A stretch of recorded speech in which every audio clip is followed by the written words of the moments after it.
The wind never stopped screaming across the Antarctic desert. Ice cracks like bones beneath endless white, yet beneath this silence something waits for years. Satellites picked up a pulse hidden under glaciers, a rhythm too perfect to be natural. A team was sent to find its source. They expected ice and rock, but what they found was metal, smooth, untouched by time, buried deeper than memory, a shape that should not exist under a continent that has never known machines. The closer they came, the louder the hum grew, as if the frozen earth itself was warning them to turn back.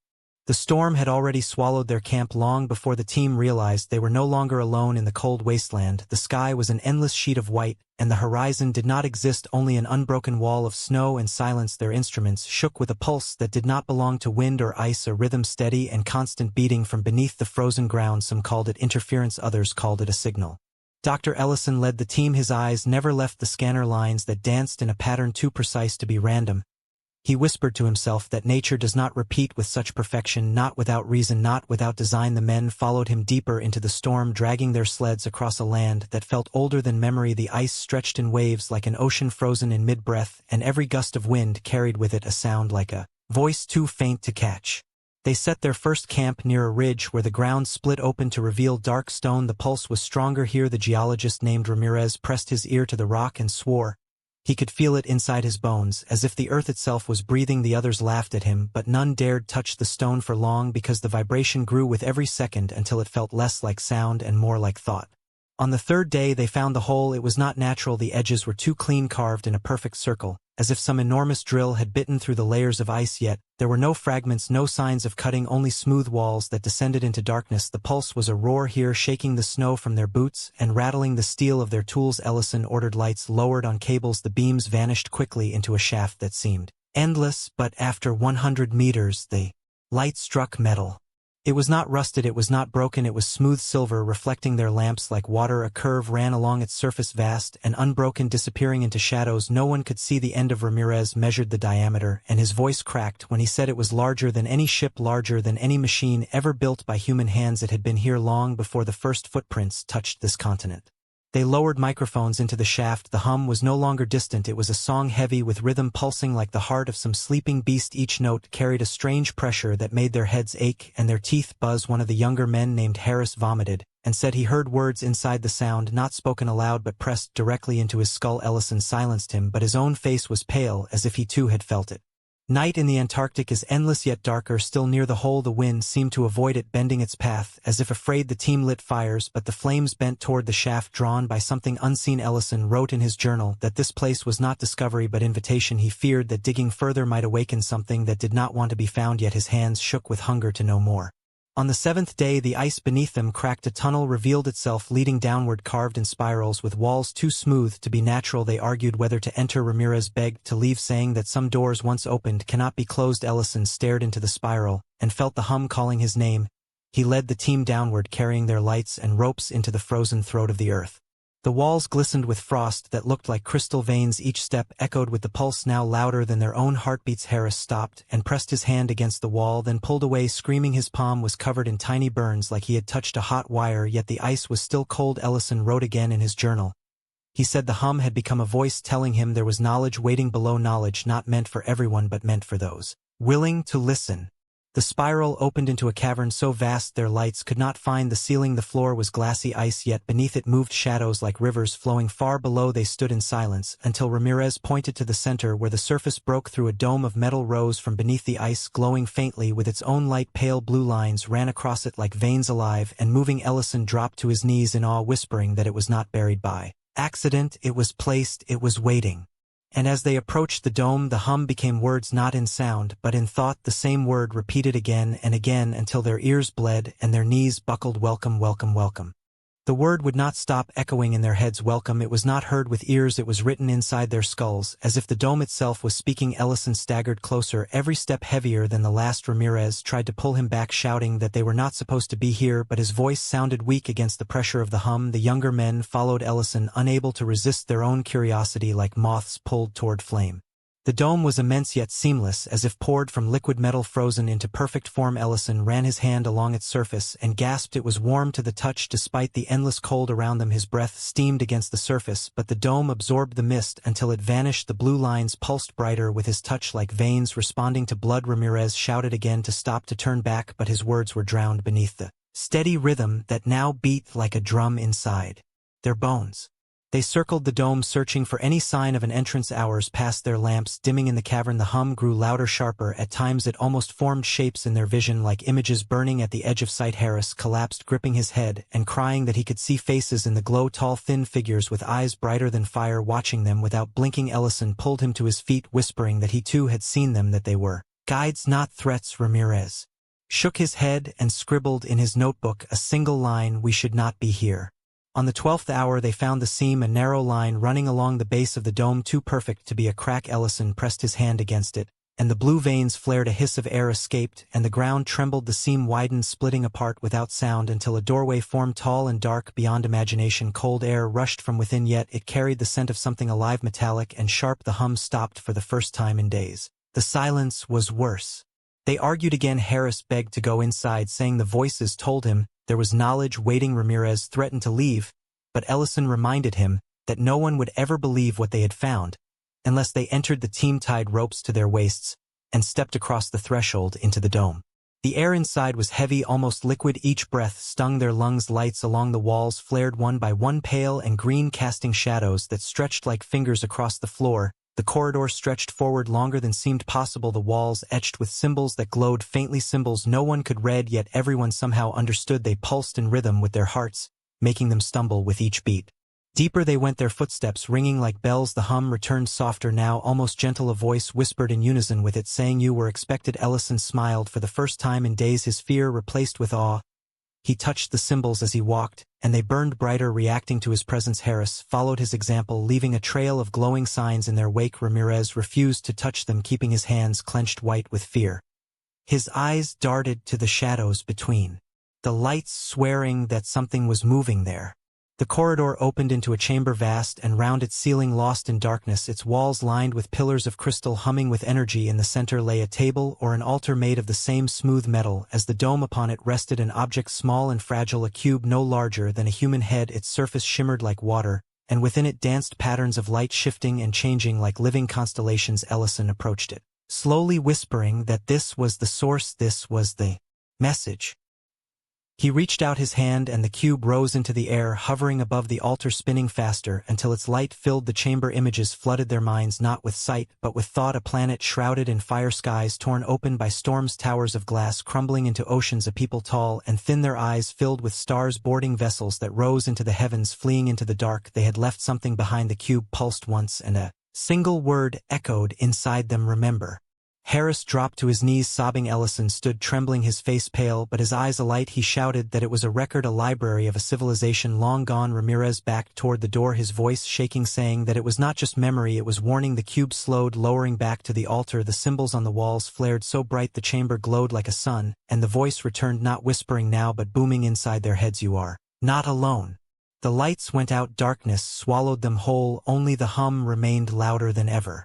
The dark pressed against them, thicker than any night they had ever known. The hum vibrated in their bones, each beat stronger than the last. The lamps sputtered, but then flared back to life one by one, as if guided by unseen hands. The chamber revealed itself again, but not as before. The altar was empty, the cube was gone. Ellison spun in circles, shouting that it could not have vanished. Harris clutched his head, whispering that it was inside them now, that it had chosen them. The pillars of crystal began to glow with pale fire, shifting in color with every breath. Symbols moved across their surfaces, forming patterns that crawled like living script. Ramirez stumbled backward, writing frantically in his notebook, his hands shaking. He scribbled that the dome was not a tomb and not a monument, it was a machine alive, waiting to be awakened. Ellison ignored him, stepping toward the nearest pillar, pressing his palm against it. The light surged brighter, and the hum became a voice. Again, not words but pure intent, a flood of knowledge smashing into his mind. He screamed, but did not fall. Instead he laughed and shouted that he understood. Harris followed, reaching for another pillar, and his body convulsed. His eyes rolled white, his mouth stretched wide, yet no sound came from his throat. His body lifted from the ground, suspended in the glow. The others tried to pull him back, but their hands passed through a wall of heat shimmering around him. His skin burned in patterns, lines that looked like the same symbols on the walls. He fell at last, twitching, gasping, his eyes glowing faintly as if reflecting stars. He whispered one word: departure. Ellison crouched beside him, gripping his shoulders, demanding to know more, though no voice carried through. Harris only stared beyond them, his eyes fixed on something none of the others could see. He rose slowly, walking toward the far side of the chamber. A new passage had opened, their seamless walls splitting apart without sound, leading into deeper darkness. Harris stepped into it without hesitation. The rest had no choice but to follow. The passage sloped downward, curving like a spiral. The walls pulsed faintly, blue veins running like rivers of light. Ellison muttered that it was guiding them, that they had been expected since the beginning. Ramirez shouted that it was a trap, that no machine could wait this long for welcome yet still respond. Ellison answered that no machine could either dream or remember, but this one did. Harris walked ahead, his pace steady, his eyes never blinking. The spiral ended in another vast chamber, larger than the last. The ceiling was alive with moving constellations, light shifting like the night sky, but wrong, unfamiliar stars burning in patterns no astronomer had ever charted. The floor was smooth like glass, reflecting those alien heavens above. The altar at the center floated the cube again, its light more intense, its shape shifting, elongating, shrinking, then twisting into impossible forms. Each shift left behind trails of glowing dust that fell to the floor and vanished. Ellison raised his arms as if in worship. The cube pulsed brighter and images flooded them again. A world consumed by war, fire raining from the skies, oceans, boiling mountains, splitting, a people fleeing into the void, scattering like sparks into darkness. They left warnings carved into stone, etched into memory, hidden in ice, a signal for those who would come after. The cube thundered with thought, and a phrase filled their minds again and again: you will follow, you will follow, you will follow. Ramirez screamed that it was not a gift but an instruction, that it was programming their thoughts, bending their will. Harris smiled, his face calm, his eyes bright. He said it was not programming but destiny. He said he could see the path ahead, that ships already waited somewhere beyond the ice, waiting to rise once the signal was complete. The chamber shook, a low rumble spread through the floor, cracks racing across the glassy surface, light spilled from below, revealing that there was no ground, only a void, an abyss stretching into infinity. The altar trembled and the cube descended until it hovered inches above the floor. Its light grew until the chamber blazed like a star. The hum was deafening, pressing against their chests, their lungs, their skulls. Ellison shouted over it words no one could hear. Then he reached forward, both hands grasping for the cube. The light exploded, filling every corner of the chamber. A wave of heat knocked them to the ground, their lamps shattered. Darkness fell once more. The hum ceased. The silence that followed was heavier than death. And then a new sound rose from below, not mechanical, not human, a slow, rhythmic breath echoing from the abyss, as if something vast had awakened beneath them. The breath rose again from the abyss, slow and steady, shaking the glass floor beneath their bodies. The darkness below shifted with weight, vast and ancient. Ramirez screamed that something was alive down there, that the dome was not just a machine but a prison. Ellison pushed himself to his feet, his face pale, yet his eyes blazing with wonder. He said no, it was not prison, it was cradle, and what slept beneath had only been waiting for them.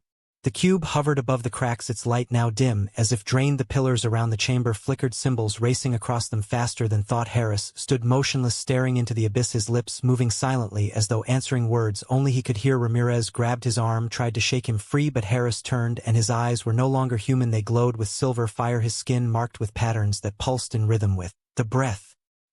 He spoke in a voice that was his and not his. It is awake, it remembers you, it remembers me. Ellison staggered backward yet nodded, as though he had expected this. Harris raised his hand and the cracks widened, the floor split into jagged paths, revealing glimpses of a form below, a surface metallic and curved, stretching farther than sight, vast as a mountain, shaped not by nature but by intention. It was not a creature, it was a ship sleeping beneath the ice.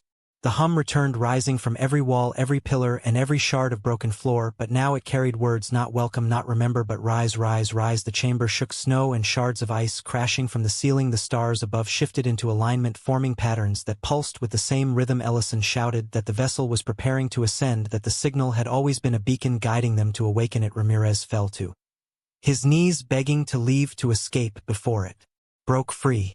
They ran toward the spiral passage, but the way had sealed, the smooth walls closed like flesh, no trace of the opening remained. They were trapped. Ellison pressed his hands to the wall, shouting for it to release them. His voice echoed without answer. Harris stood calm at the center of the chamber, whispering rise over and over until the floor cracked apart completely. The glass shattered, revealing a void of light beneath a sea of glowing machinery, alive and moving with purpose.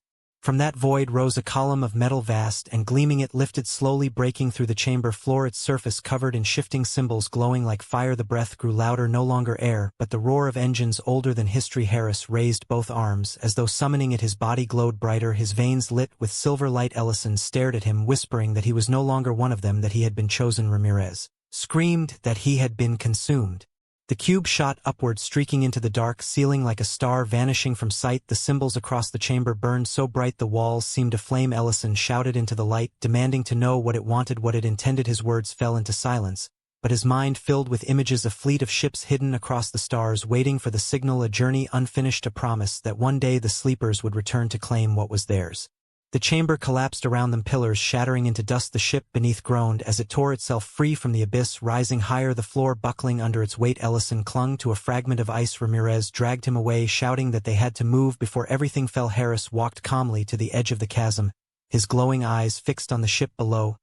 He whispered one final word, not in English, not in any human tongue, and the ship answered with a roar.